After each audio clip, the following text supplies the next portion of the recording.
د خدای جل جلاله د قدرت یوه عجیبه نښه ګولډن فلور یوه مرغۍ ده چې د خپل اوږد سفر له امله مشهوره ده.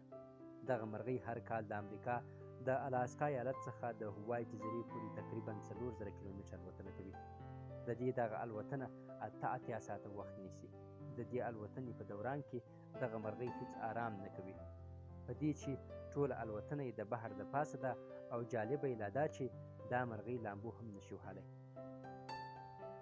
کله چې ساینسپوهانو پر دې تحقیق وکړ، نو معلومه شوه چې دغه مرغۍ د دغه سفر لپاره 88 ګرامه وازدې ته ضرورت لري، خو په حقیقت کې دغه مرغۍ 80 ګرامه وازده د انرژي په ډول له ځان سره لري.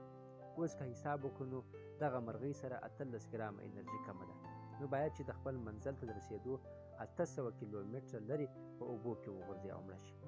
خو نه داسې نه ده، بلکې دا سلامته خپل منزل ته رسي. علت یې ډېر حیرانوونکی دی.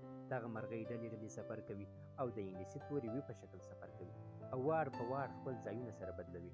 د دې کړنې له امله په دوی د هوا فشار کمیږي، یعنې د اولې په نسبت په دویمه د هوا فشار کم وي، او د دوی دا کار د دوی لپاره 23 سلنه انرژي بچ کوي او دوی هوای ته رسوي. پرته له دې له دوی سره 6 یا 7 ګرامه انرژي د ریزرو په توګه هم موجوده وي چې د هواګانو د بدلون په صورت کې ورسره مرسته کوي.